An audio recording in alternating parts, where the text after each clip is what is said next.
I was going up a fairly steep trail through these aspens, and something happened where Danny got loose, and he turned around and ran all the way down the trail again. And he had these big saddle painters on, so all the stuff is just getting blasted around on trees. And I just took off running down this trail again, like till the point where you've got no breath, nothing left, and you're, cursing life, chasing after this mule.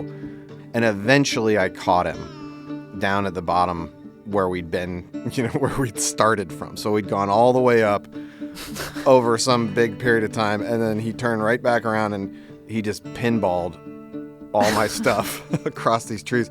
So by the time I got him, I was spitting mad. And then I had to lead him back up the hill like Sisyphus, like picking up all my crap, like as that I just blasted apart, and I was not happy at that particular moment.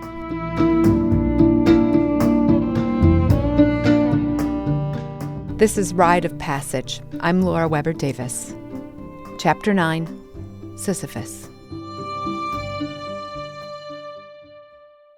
In Greek myth, the human Sisyphus is punished by the gods for cheating death. He is awarded a life of eternal pain and suffering, enduring the physical and mental fatigue of an unending task. Zeus orders that Sisyphus push a boulder up a mountainside.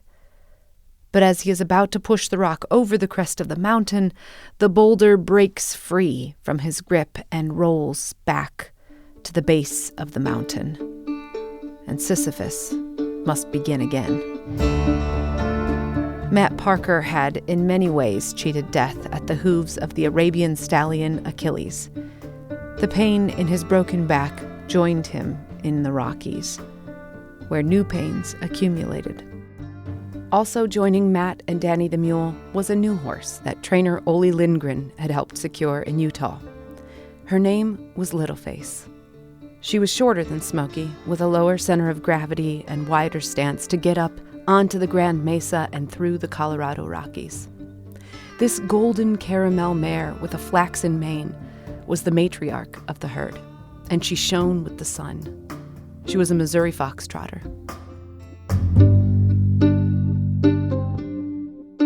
They're very sure-footed, and they are a bit more rugged than your average sort of flatland gaited horse. And she was well-trained, and she ended up being just a really good partner on the trail. But she wasn't Matt's. Littleface would be on loan from a neighbor of horseman Ole Lindgren in central Utah, and she would only be with him until Matt could find the right replacement for Smokey. Ole would keep his eye out and search for a safe mount with the right personality for the trail. For as much as it would seem that finding a horse for a cross-country horseback journey would be of great import, Matt's mind and body were otherwise occupied. The slow pace through the Colorado Rockies and into the plains of Kansas gave rise to all manner of intrusive thoughts. And it just became this downward spiral. For me, like I wasn't moving as fast as I wanted to, and it just seemed to be lots of mistakes piled on top of lots of mistakes and a lot of pain. The mistakes and pain and dealing with the pain were the boulders that Matt would effort up this mountainside.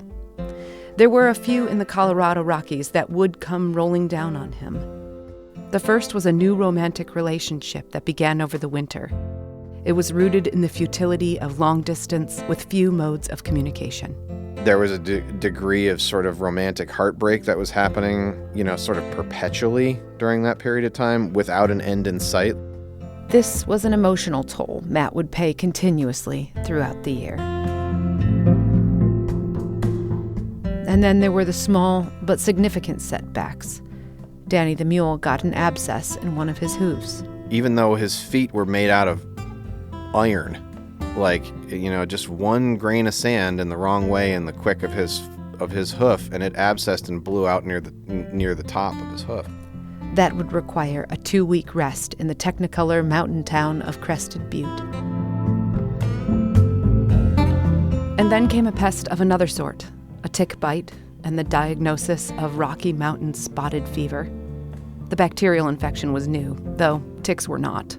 Throughout the entire journey, I probably had hundreds of them on me. Crawling, embedded, found on clothing, all the whole gamut. And so bugs and grossness and ticks and blood and injuries and stuff were just all part of that journey and that experience.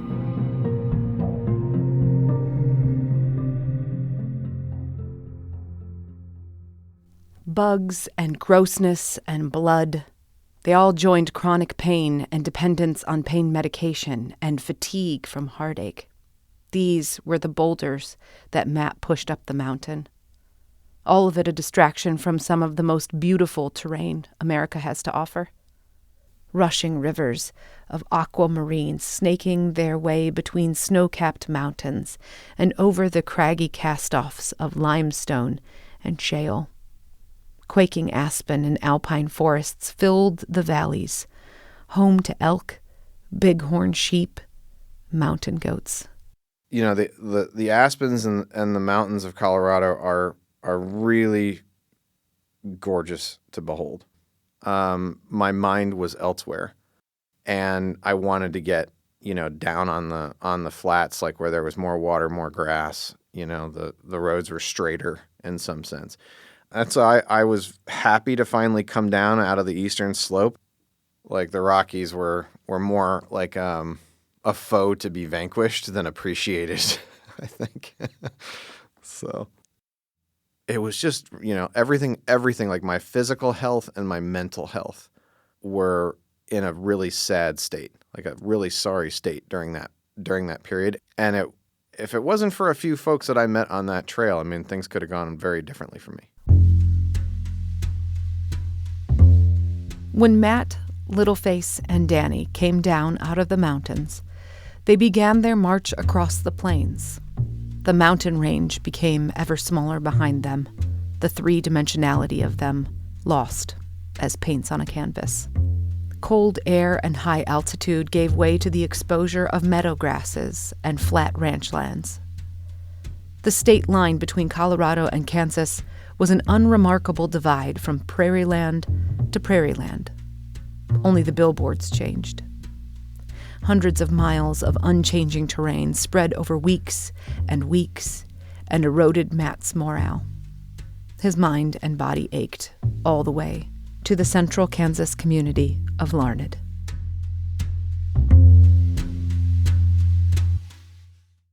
When I got into Larned, I just was physically, mentally, spiritually, emotionally, I was just hollowed out. I was tired. At that point, I can't even recall how many times I'd had the prescription refilled.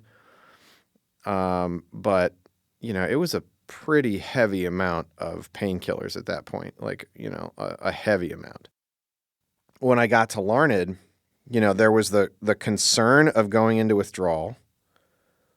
There was this personal relationship with a girl who was further east, living in Washington, D.C.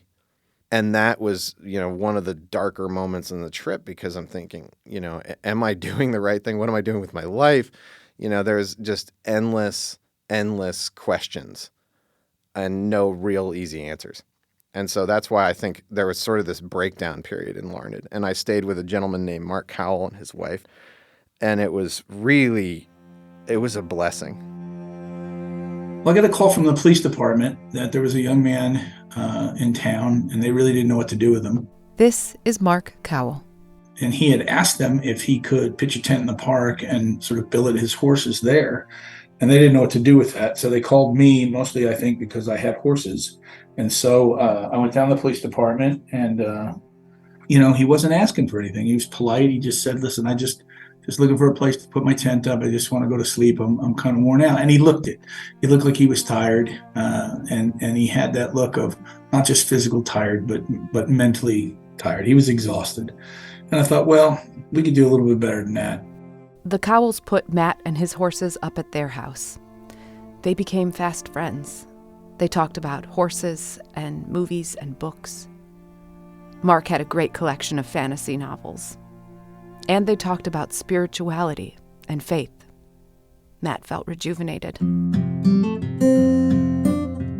It was this wonderful time of learning about Mark and his family and being introduced to all sorts of stuff, and having sort of that spiritual counsel was great. I mean, it was like one of the lower points of my life, and yet one of like the best learning experiences of my life. A few nights of recovery turned into weeks, and then a month. And I feel as though I overstayed my welcome. That's how it feels to me. But they never said it, and they never implied it, and they were always the most generous people. And had it not been for that sort of generosity, I'm not even sure I would be here. The only thing that was concerning to me, I mean, he was welcome to stay, and we didn't have any problem with him at all. The only concern that we had was that, if he got too comfortable, it's what he was doing was physically hard. And he had come through such a long journey to get to where he was. You're worried that if he gets too comfortable, he won't finish. It's hard to get back into the things that hurt, So I wanted him to be well enough to want to do it, because I knew that was going to be, that he needed the rest and he needed the respite, but he had to want to finish. You know what I mean? And I wanted him to get to that place, but also we were watching the weather, because while he was welcome to stay, you can't ride in the Kansas wind in the winter. Kansas doesn't get as cold as Michigan per se, but the wind, there's nothing to block the wind here, and it's a real issue. There was mounting pressure to get back on the trail, but he also needed to find a replacement for Littleface. While he was in Larned, Matt learned about a horse rescue that had Mustangs in a training program, and they were up for adoption. Maybe this would supply the right partner. None of them were, bomb-proof like my other horses that I'd worked with and sort of cultivated that with. But I knew that there was going to be a sunset to my time with Littleface, and so I was thinking, well, I'll try this. Matt picked out a solid-looking dark brown gelding with a bold personality and a sturdy build. He had very little experience with Mustangs outside of those that he had seen in the deserts of Nevada and Utah. They're not like regular horses. It's a wild animal. It was born into this world in the wilderness, raised by, its mother in the wilderness, and it's never been touched by man. So for me, they're like feral cats. They are. I mean, like, they look like a horse, but they're not. They're a Mustang. Like, they are fearful of people and wild, combative, bitey sometimes. Dangerous, yeah. Depending on the situation. So whenever you're working with a Mustang, it's not to say that they couldn't become a perfectly docile horse. Sure, they can. It takes a while, but yeah, they certainly can. In this particular instance, I think I was pushing the needle a bit. Like, I was just pushing the needle a bit. I knew that I needed to get back in the saddle and try to take some more control over what's going on and keep heading east. So I rode out of Larned. I got about halfway through the day, and I was riding along it's Route 50 there. So I was just planning on getting off of Route 50 as quick as I can, and then paralleling on a dirt road, and heading east along the ADT. But at this particular time, I was, off the side of the road in the bar ditch, riding along what is a pretty wide area of grass, and something spooked him, and he just went berserk. Like, he went absolutely berserk. And I held on for what felt like quite a while. Like, we had a big rodeo. I wish I could have seen what that looked like from passing cars on the road, because they would have seen me. I eventually steered him because I didn't want him anywhere near the highway. Like, the last thing I wanted to do is just get nuked by a semi-truck or something like that, going by at 65 miles an hour. So I steered him off into this field, this recently plowed field. and he was bucking like a lunatic. You know, like I was coming down on the saddle horn. I mean, I bruised parts of my body that you'll never find without a mirror. And I mean, just really just getting the crap beaten out of me. Why didn't you jump off? Well, because I didn't want to lose him. Right. And I was looking for a way to get off safely. Right. And I just kept, hanging on until he gave this really big buck. And it happened to be right when I was on the way down, he went on the way up, and he rocketed me up in the air. Like, I remember looking in the air in slow motion and seeing how high I was off the ground and being like, oh, beep. This is really, I'm really high up here. And I fell behind him, so I was right by his fetlocks on his rear feet, on his rear hooves. And I'm down on the ground, kind of balled up, and I look up, and I can see his beady eye, and he's looking down at me, and he's got, the wild look in his eyes. And I see his foot cock up like this, and he just looks, and he goes, whap, like right on my kneecap.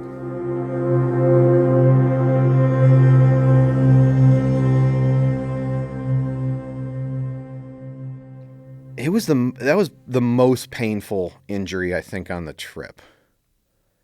And then I let go of the reins and he took off.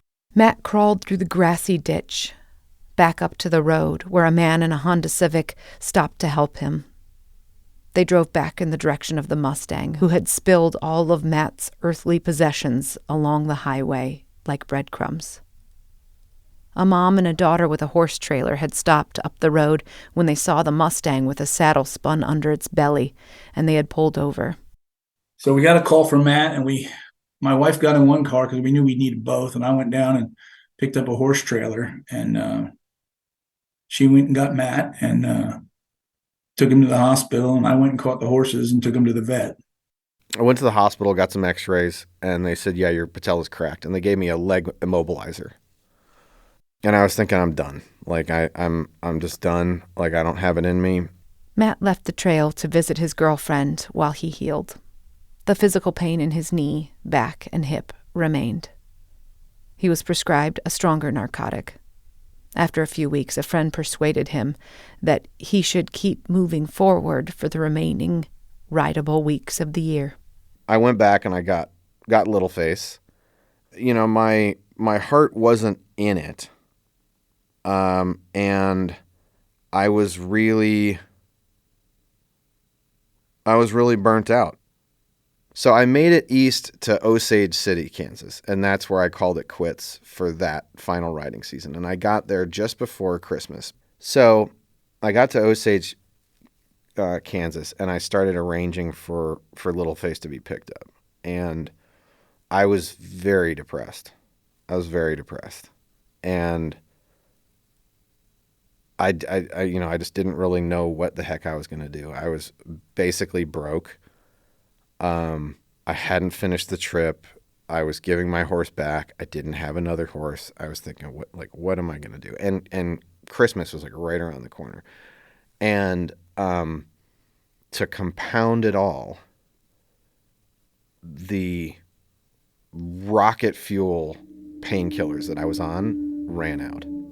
And I was in this little motel, sort of in the downtown area, and I was going through hell for like 4 straight days of withdrawal. Opioid withdrawal is its own thing. It's its own thing. It manifests, I suppose, differently in everybody else, but for me, it was just you feel.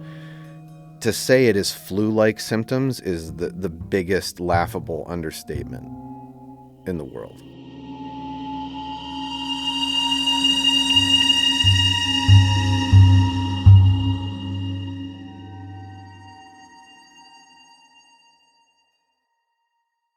I tried to give myself some grace under those periods of time to kind of look back and say, well, yeah, like your body had been through a lot, but acutely, I was stuck in this hotel room in Osage City, Kansas.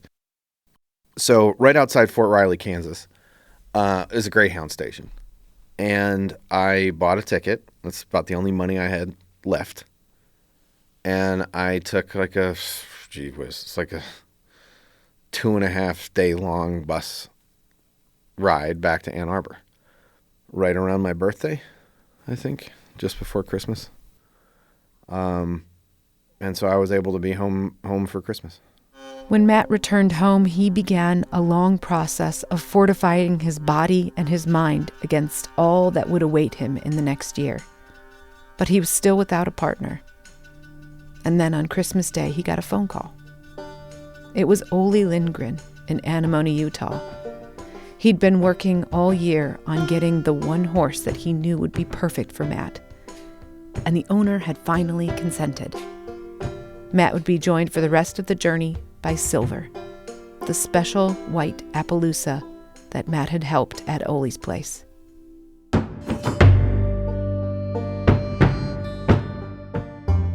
This horse had also been knocked down and had recovered. He had spirit, and he'd be Matt's partner.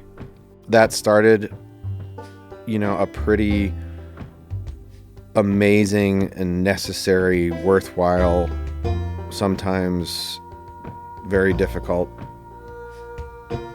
process of getting my shit together. Like, again, to go back out on the trail again. Of finally getting Silver, the horse that I kind of wished I'd had, for the entire trip, getting him.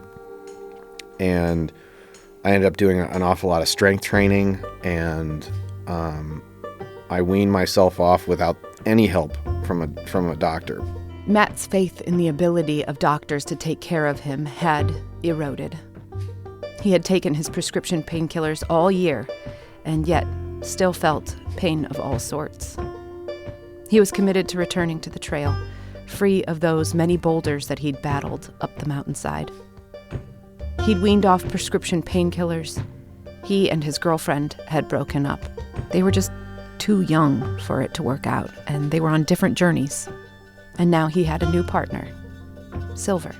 He was a remarkable horse, and I knew that it was going to be very difficult for me to be able to get him. So when he said I could get him for you, I was pretty happy about that. Why do you call him a remarkable horse? His temperament was very nice. He was a pretty gentle horse, but he was a fighter. He really could find another gear, and he was very fast. On the next rite of passage, Matt and Silver weathered the storms together for the third and final riding season. I'm Laura Weber Davis. Special thanks to podcast editor Rachel Ishikawa. The Rite of Passage theme was written and performed by Bob Scon. Thanks for listening.